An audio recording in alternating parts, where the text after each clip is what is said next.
Okay, so in the last part we discussed कि हमारे पास standard normally distributed random variable क्या होता है। ठीक है, तो standard normally distributed random variable जो होता है उसको आपने देख लिया कि वो जो है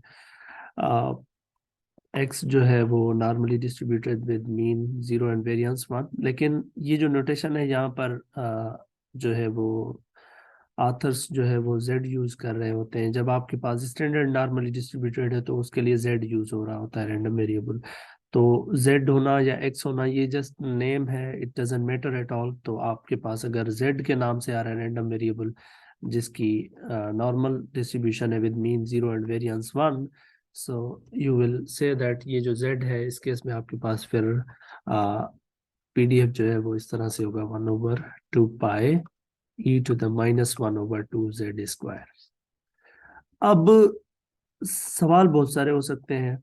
एक सवाल ये हो सकता है कि what is the probability that z is equal to 1। क्या प्रोबेबिलिटी होगी कि z 1 के बराबर है? मैं प्रोबेबिलिटी की बात कर रहा हूँ। क्या प्रोबेबिलिटी होगी z इक्वल टू 1 की? कम्युलेटिव प्रोबेबिलिटी की बात नहीं कर रहा मैं फिलहाल। जस्ट मैं चले एफ ऑफ जेड किसके बराबर, एफ ऑफ 1 किसके बराबर होगा z के लिए?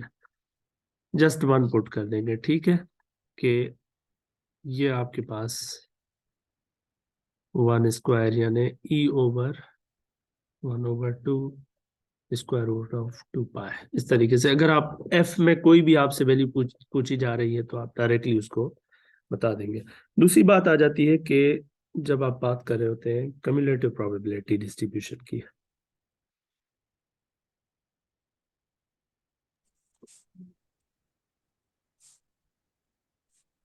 क्या होती है कम्युलेटिव प्रोबेबिलिटी? एनीवन? 384। होता क्या है कम्युलेटिव प्रोबेबिलिटी?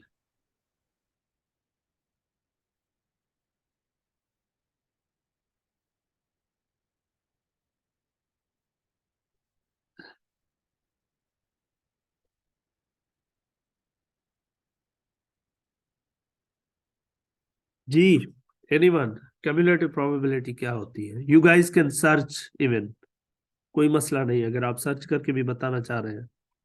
पर्पज ये है कि आपको पता होना चाहिए क्या होती है कम्युलेटिव प्रोबेबिलिटी डिस्ट्रीब्यूशन। चले डिस्ट्रीब्यूशन भले लिख लें।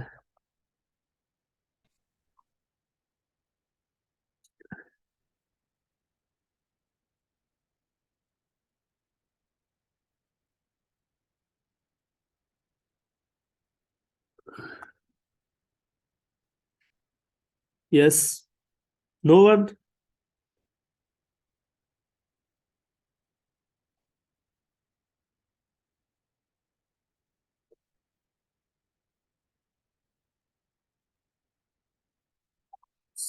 So we will be discussing basically 3 scenarios here।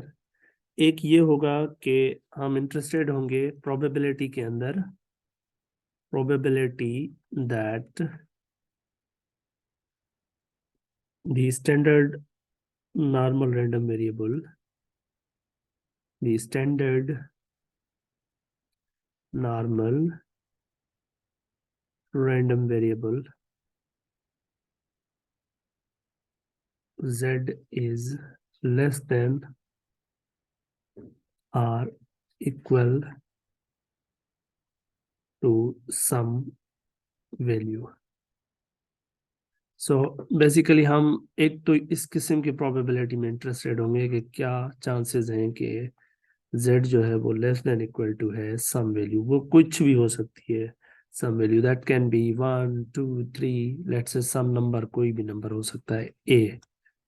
तो इसके लिए आपसे ये भी पूछा जा रहा है व्हाट इज, पूछा जा सकता है what is the probability that standard normal random variable जो है वो लेस देन इक्वल टू 3 है, या what is the probability that आपका जो standard normal distributed random variable है वो लेस देन 1 है। या आपसे ये पूछा जा सकता है कि व्हाट इज द प्रोबेबिलिटी कि आपका जो स्टैंडर्ड नॉर्मल रैंडम वेरिएबल है वो less than equal to let's say -3 है या -1 है, या कोई भी आपसे वैल्यू पूछी जा सकती है, -3.5 पूछी जा सकती है। What is the probability that z is less than equal to let's say -0.5। ठीक है, तो इसका मतलब क्या है, ये प्रोबेबिलिटीज कैलकुलेट करने का क्या मतलब है? इसका मतलब है कि आप चेक करना चाह रहे हैं कि जैसे यहाँ पर आपके पास ये जीरो है, ये आपके पास जो कर्व है, normal curve, right zero, okay, zero is here let's say. अच्छा, जब आप ये कह रहे हैं ना कि what is the probabilities that z is less than equal to 1, तो आप ये कह रहे हैं कि यहाँ पर z की वैल्यू 1 होती है, आपको पता है। तो आप ये कहना चाह रहे हैं कि इस z से पहले लेफ्ट साइड पे यहाँ पर ये एरिया कितना है।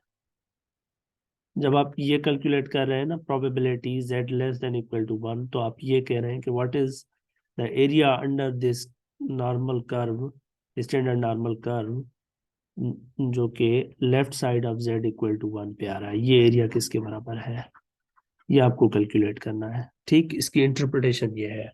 इस केस में आपके पास ये कह रहे हैं आपके -3 से लेफ्ट पे कितना एरिया है, यहाँ जीरो है, यहाँ लेट से -3 है, तो यू आर इंटरेस्टेड इन कि आप -3 से इस साइड पे ये कितना एरिया है, ये वाला। ओके, तो जब आप फिर ये कहते हैं कि what is the probability that z is less than equal to -0.5, तो आप ये कह रहे हैं बेसिकली कि एरिया अंडर द कर्व आपके पास ये z -0.5 इस जगह पर कहीं पे आएगा, ये वाली वैल्यू। तो आप ये कह रहे हैं कि इस लेफ्ट साइड पे कितना एरिया है आपके पास, you are interested in this area. इसी तरीके से आपके पास अब सवाल ये है कि इनको आप कैलकुलेट कैसे करेंगे। तो कैलकुलेट करने के लिए एक तो, अगर हम मैं आपको मैथमेटिकली बताऊं कि अगर मुझे ये प्रोबेबिलिटी कैलकुलेट करनी है z less than equal to let say 1, तो मैथमेटिकली हम क्या करते हैं कि हम नेगेटिव इन्फिनिटी से 1 तक इंटीग्रेट करते हैं इसको।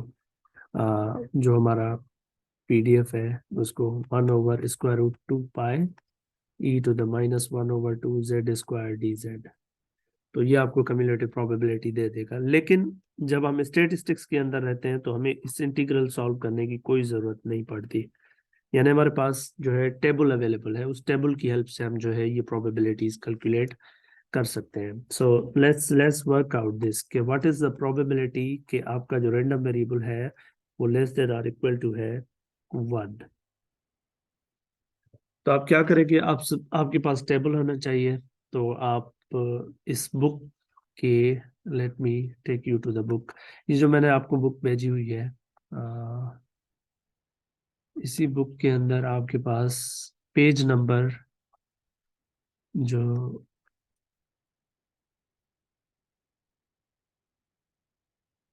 100 1070 और 1071 पर आपके पास इसके जो है वो टेबल गिवन है, जो बुक मैंने आपको भेजी है उस वहां से हेल्प लेकर आपने प्रोबेबिलिटीज कैलकुलेट करनी है। तो अब आ जाते हैं यहाँ पर, हमें प्रोबेबिलिटी जो कैलकुलेट करनी थी that was what is the probability that z is less than equal to 1।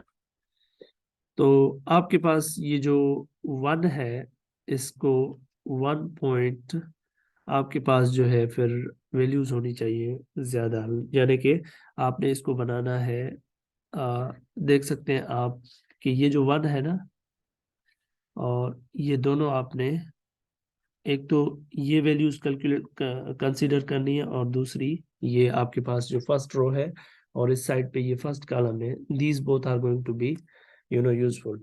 तो आप इसको किस तरह से कैलकुलेट करेंगे, आप probability z less than equal to 1, तो इसको आप लिखेंगे 1 पॉइंट, ये पॉइंट के पास आपके पास ये 2 डिजिट तक जा रहा है ना, 1.00 लिखेंगे। तो ये जो 1 है, ये आप फर्स्ट कॉलम में आएंगे 1 पर, ये 1 है, और फिर उसके बाद 00 ये है, ये like that's the column. From the first column ये एंट्री यहाँ यूं जाएंगे आप लोग, और इस 00 को यहाँ ले आएंगे, तो दिस इज द पॉइंट जो कि है 0.8413। यानी ये जो प्रोबेबिलिटी आपके पास है, probability z less than equal to 1.1 या 1.00 इज इक्वल टू 0.8413। इसी तरीके से अगर आपसे पूछा जाता है कि what is the probability that z is less than equal to let's say 3, तो आप क्या करेंगे, इसको you will write what is the probability that z is less than equal to 3.00। अब आ जाते हैं नीचे। अगर हम नीचे देखें 3 पर, यानी दैट्स माय 3, ओके। यहाँ पर आपके पास ये 3 है आपके पास, और 0 0 के अंदर आपने देखना है, यानी कि ये फर्स्ट वाली, ये जो आपके पास वैल्यू आ रही है that is going to be 0.9987। तो जब आप ये बात कर रहे हैं कि what is the probability that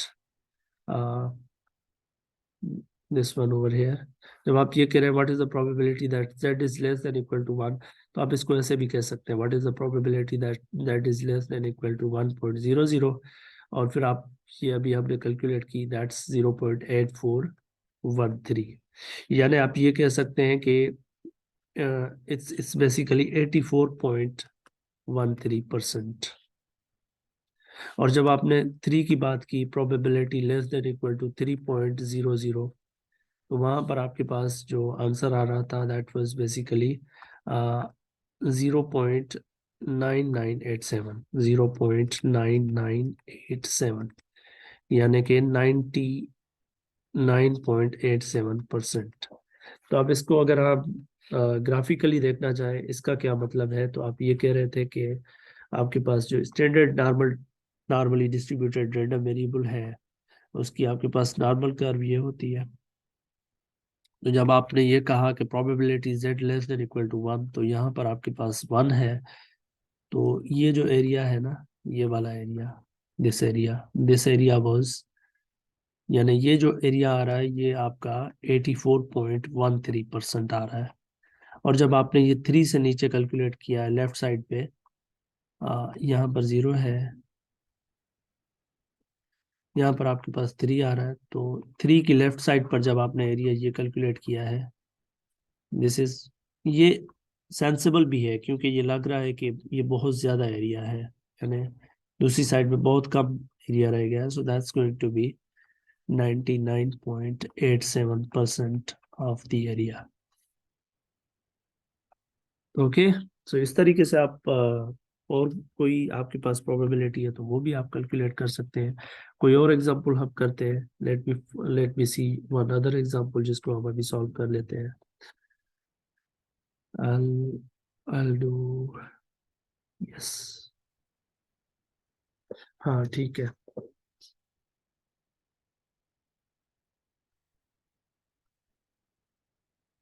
हाँ ठीक है। What is the probability that z is less than equal to -1.5? तो ये जो -1.5 है ना, इसको आप लिख सकते हैं कि -1.0 और +0.05। ओके, इसको ऐसे लिख सकते हैं ना। तो अब बेसिकली ये आप फर्स्ट कॉलम में चेक करेंगे और ये फर्स्ट रो के अंदर जाकर चेक करेंगे। Let's go towards the table. ये आपके पास टेबल है। सबसे पहले तो ये माइनस वाले में आप जाएंगे, ऊपर पड़ा हुआ है माइनस वाला, and you needed we needed probability of z less than equal to -1.5. So we need -1.0 and 0.0, 0 point, so just wait, let me check it.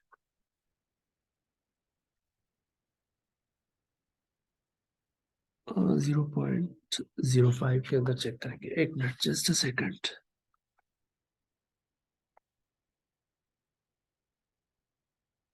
-1.5 आपके पास ये है, और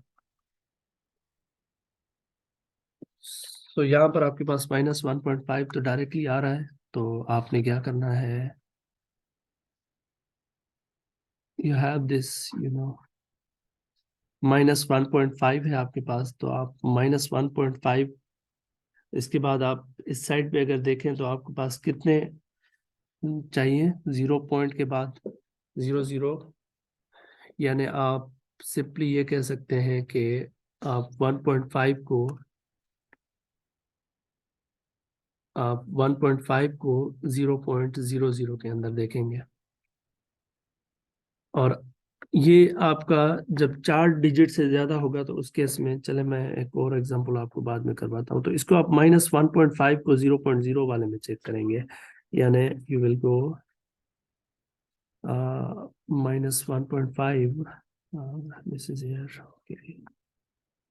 सो आप क्या करेंगे, एक मिनट, ये आपके पास -1.5 है और इसको आप चेक करेंगे 0.00 के अंदर, यानी your probability is going to be z less than equal to -1.5 is equal to 0.0668, यानी आप कह सकते हैं कि 6.68% आपके पास जो एरिया है वो यहाँ पर आ रहा है। इस तरीके से कोई और interesting example, let me find out one, या राइट 0.06, या right, fine, okay. For example अभी थोड़ा सा नॉन ट्रिवियल पे जाते हैं, कोई और एग्जांपल लेते हैं, चले, let me take one example, okay. What is the probability that z is less than equal to 0.12 and 0. Let me find some good example from book.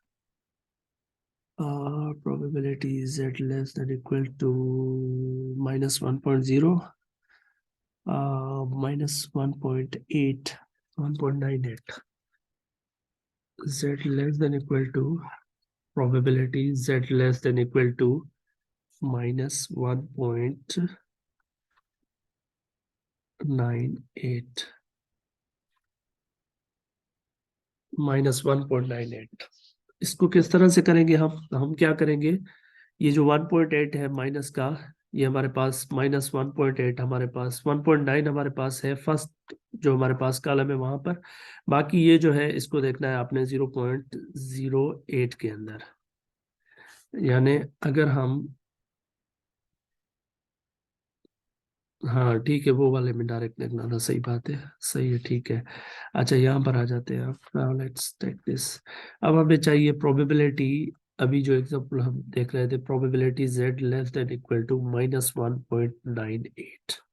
आपने क्या करना है, -1.9 यहाँ पर आपके पास अवेलेबल है यहाँ पर, और ये 8 जो है ना, ये 0.08 आप यहाँ पर आ जाएंगे, 0.08 में इस जगह पर।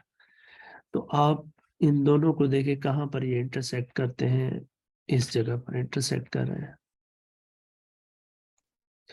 They are intersecting here. तो आपके पास ये जो प्रोबेबिलिटी बनेगी, probability of z less than equal to -1.98 is equal to 0.239, यानी आप 0.023, यानी कि आप ये कहेंगे 2.39% ऑफ द डेटा। और example, let me find out one more example for this case. Okay, so let's say आपके पास है 1.22, let's solve this one.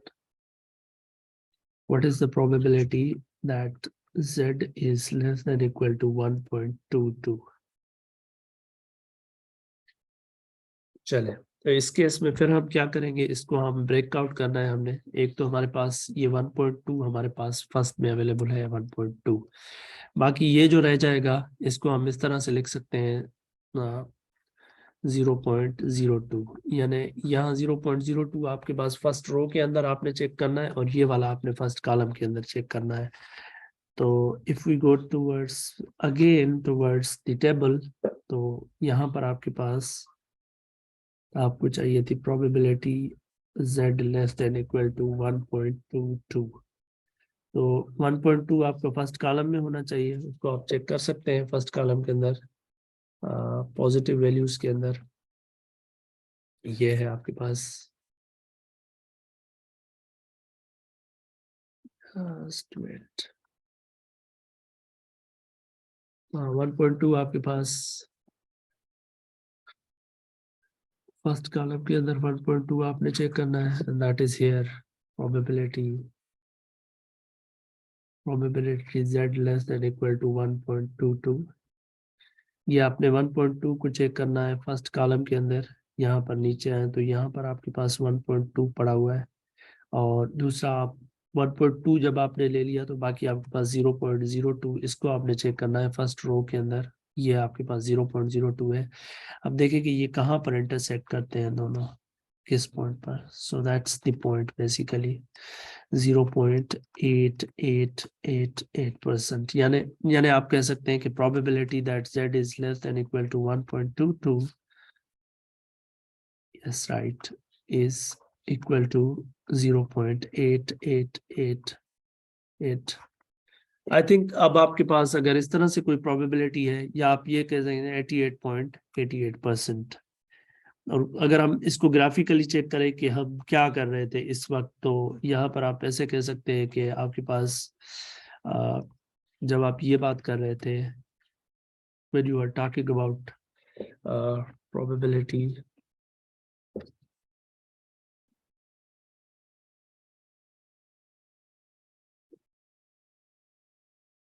when you said that what is the probability that z is less than equal to 1.22, इसका मतलब है आपके पास standard normal random variable जो है उसकी डिस्ट्रीब्यूशन ये है आपके पास, और आप ये चेक करना चाह रहे हैं कि 1.22, यानी यहाँ पर अगर 1 है तो 1.22, लेट से यहाँ पर है 1.22, तो अब ये चेक करना चाह रहे हैं कि इसके लेफ्ट पे ये एरिया कितना आ रहा है। And it turns out that कि ये एरिया जो आपका है 1.22 के लेफ्ट पे जो एरिया आ रहा है, ये आपने अभी चेक किया, ये 88.88% आ रहा है। एंड दैट्स आल्सो सेंसिबल, क्योंकि ये आप म्यू इक्वल टू 0 के इस साइड पे आप देख सकते हैं, तो ये कम एरिया है, 12% यहाँ पर है, बाकी 88% इस साइड पे जा रहा है। ठीक है, तो अब ये वाला वो पार्ट था फर्स्ट वन जिसको हम डिस्कस कर रहे थे, and we were talking about कि हाउ टू कैलकुलेट प्रोबेबिलिटी कि आपका जो z है वो लेस देन इक्वल टू है सम नंबर, यानी आप लेफ्ट ऑफ द प्रोबेबिलिटीज पर बात कर रहे थे।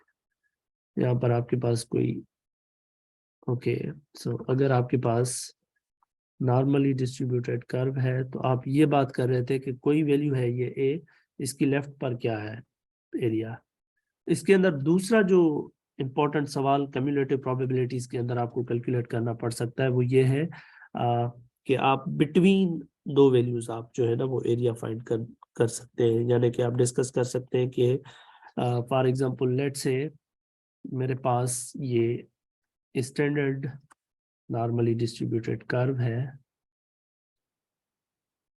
और आप इंटरेस्टेड है कि एक वैल्यू यहाँ पर आ रही है, कोई z की वैल्यू है, कुछ भी वैल्यू हो सकती है, लेट से a वैल्यू है, और दूसरी वैल्यू कहीं पर आ रही है, लेट से ये b वैल्यू है, और आप फिर ये कहना चाह रहे हैं कि इन दोनों के बीच में क्या एरिया आ रहा है, like you are interested in this area.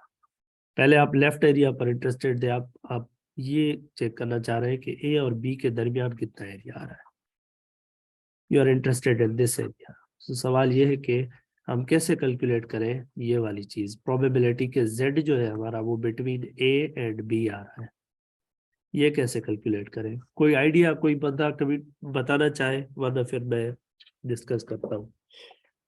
If anyone want to add कि हम इस तरह की प्रोबेबिलिटीज को किस तरह से कैलकुलेट करेंगे जो कि बिटवीन दो वैल्यूज हो, स्टैंडर्ड नॉर्मल।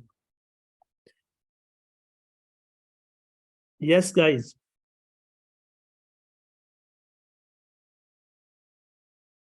कैसे करेंगे? आपको ये एरिया चाहिए, स्टैंडर्ड नॉर्मल डिस्ट्रीब्यूशन के अंदर। यस सर आई थिंक इनके लिए ए और बी को अलग अलग से निकालना पड़ेगा प्रोबेबिलिटी, फिर देन शायद हमें इनको एड अप करना होता है ताकि ये एरिया हमारे पास आ जाए, आई थिंक सो। अच्छा, अगर मैं आपसे ये कहूं कि अभी थोड़ी देर पहले हमने जो डिस्कस किया कि आपके पास z जो है वो लेस देन इक्वल टू वाला था ना, थोड़ी देर पहले हमने जो डिस्कस किया, वहां से आप हेल्प ले सकते हैं। ठीक है, अच्छा मैं आपको एक हिंट देता हूं, फिर हम इसके लिए फार्मूला डेवलप करते हैं। हिंट ये है कि लेट से आप यहां पर ऐसे करते हैं, यहां पर आपके पास ये 0 है एंड दिस इज योर, यहां पर आपका कोई ए वैल्यू है, कोई भी हो सकता है ये ए वैल्यू, ठीक है। तो क्या मैं ये प्रोबेबिलिटी कैलकुलेट कर सकता हूँ ना, probability z less than equal to a, तो इसमें मेरे पास ये एरिया आ जाएगा, सही है, ये वाला एरिया आ जाएगा। और दूसरा मैं ये भी कैलकुलेट कर सकता हूँ कि इसी सेम फॉर एग्जांपल कर्व के लिए हम ये भी डिस्कस कर सकते हैं, जब आप यहाँ पर 0 पर आपके पास let's say, that's a crazy right, चले यहाँ पर b है फॉर एग्जांपल, अब ये भी एरिया मैं कैलकुलेट कर सकता हूँ ना,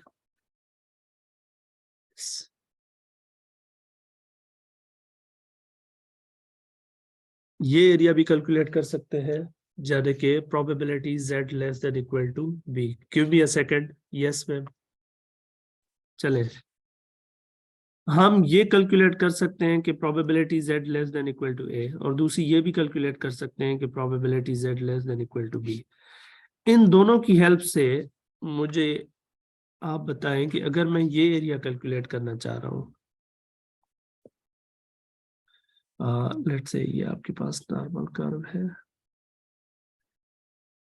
आई want to calculate this area, जिस ए से लेकर बी तक ये वाला area, how can I do that, this area, इन ऊपर वाले दोनों की हेल्प से मुझे ये एरिया चाहिए, z between a and b, कैसे कर सकते, कोई भी हेल्प कर सकता है, एनीवन।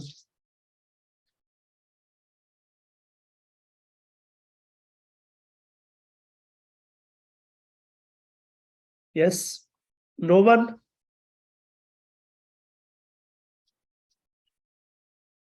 सर ए को सब्ट्रैक्ट करेंगे तो वो एरिया हमारे पास बचेगा ना। हाँ, जब आप पूरा बी वाला ये एरिया आ चुका है ना, ये वाला सारा यहाँ तक, ये इसमें से अगर ये ए वाला इस साइड वाला माइनस कर दे तो आपके पास क्या रह जाएगा बाकी, बी वाले में से, जब बी वाला सारा एरिया ये है, टोटल एरिया ये, इसमें से ये ए वाला अगर आप माइनस कर दें ये एरिया, तो आपके पास ये बीच वाला एरिया ये रह जाएगा। हाँ, यस, तो आप कह सकते हैं सिंपली कि आपके पास it's not really be minus A, but like आप ये कहेंगे कि आप अगर प्रोबेबिलिटी ये देखना चाह रहे हैं कि z is between a and b, तो आप ये कहें कि आप पहले probability z less than equal to b की निकालें, और फिर जो है आप उसमें से माइनस कर दें probability z less than equal to a, सही है। That is going to be the formula that you will use again and again. आप चले इस पर एक एग्जांपल करते हैं, let me take one example. मेरे पास एग्जांपल है -1.9 and 0.94, okay. I want to calculate what is the probability that z is between -1.98 and 0.49, ये क्या प्रोबेबिलिटी है, इसको कैसे कैलकुलेट करूंगा मैं।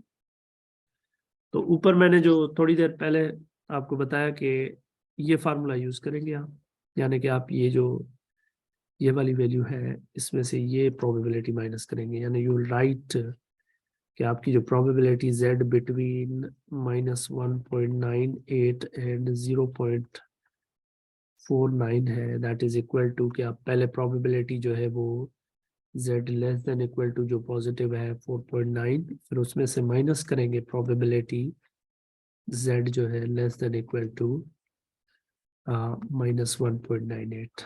अब ये प्रोबेबिलिटी आपको कैलकुलेट करना आती है, थोड़ी देर पहले आपने सीखी थी। तो आप चले लेट्स वर्क आउट के इसको कैसे हम कैलकुलेट कर सकते हैं। तो हम probability z less than equal to 0.49 है ना, तो इसके लिए आप क्या करेंगे, 0.4 को आप देखेंगे फर्स्ट कॉलम के अंदर और 0.09 को आप चेक करेंगे पहली रो के अंदर। Let me take you to the table, और टेबल पर जब हम चलते हैं तो दैट्स हियर। अच्छा, यहाँ पर आपके पास आपको चाहिए probability z less than equal to 0.49। अब 0.4 को चेक करेंगे तो 0.4 आपके पास ये है, और फिर आपके पास 0.09 आपको रो में चेक करना है, वो यहाँ पर है। तो आप दोनों को इंटरसेक्ट करवाएं, कहाँ पर करते हैं, यानी ये आपके पास आंसर आएगा 0.6879। सो आप ये कहेंगे कि आपकी जो probability z less than equal to 0.49 है, this is equal to 0.6879। Yes, 0.6879। यानी आप ये कहेंगे कि आपके पास ये जो प्रोबेबिलिटी है, दिस वन ओवर हियर, ये वाली, this is 0. what was that, 0.6879, ये वाली। अब आपको ये प्रोबेबिलिटी निकालनी है, probability that z is less than equal to -1.98। तो आप क्या करेंगे, -1.9 को 0.08 के अंदर चेक करेंगे। तो लेट्स गो हियर। तो आप माइनस वाले पर आ जाएंगे सबसे पहले। तो that's the table for minus. आपको चाहिए minus probability that z is less than equal to -1.98. So for this आप क्या करेंगे, -1.9 को फर्स्ट कॉलम के अंदर चेक करेंगे, ये है, और फिर 0.08 आपके पास जो हो जाएगा वो आपकी रो फर्स्ट के अंदर ये है। तो इन दोनों को चेक करते हैं कहाँ पर ये मीट करते हैं, इस पे सेट करते हैं। So that's going to be 0.0239. So this is going to be probability z less than equal to -1.98, and this is equal to 0.0239. So yeah, 0.02 होगा ना, 0.0239 यानी 2.39%. So like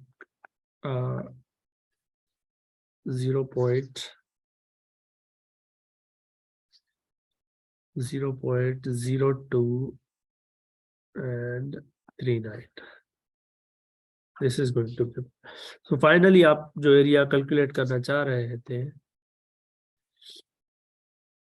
let me here, तो आपके पास जो प्रोबेबिलिटी है of -1.98 less than equal to z less than equal to 0.49, तो आप ये कह रहे हैं कि ये प्रोबेबिलिटी आपकी बराबर होगी z less than equal to 0.49 और minus probability z less than equal to -1.98। अच्छा, अब ये आपने कैलकुलेट कर दी थी, किसके बराबर आ रही थी, let's see. So that was basically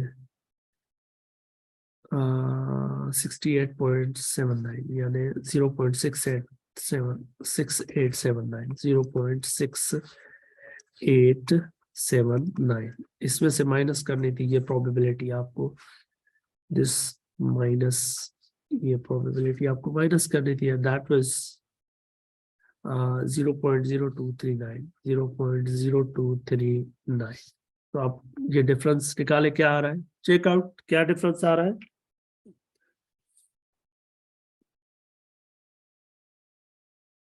You can tell me in chat.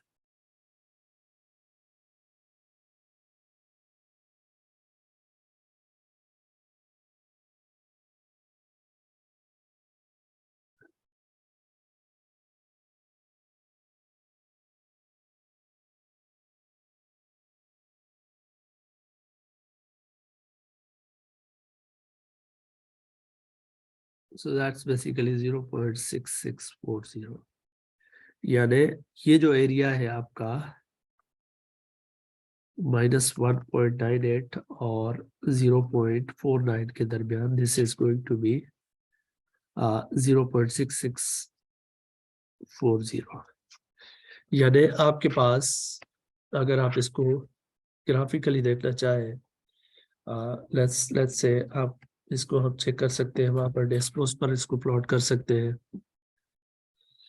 This is here, Desmos पर आ जाए तो ये आपके पास जो है वो स्टैंडर्ड नॉर्मल है, और आपको प्रोबेबिलिटीज चेक करनी थी बिटवीन यहाँ पर x इक्वल टू -1.98 और x इक्वल टू 0.49। तो इनके दरमियान ये वाला जो एरिया है ना, ये दैट्स लाइक इन दो कर्व्स के दरमियान ये नीचे यहाँ पर जो एरिया आएगा, सो लाइक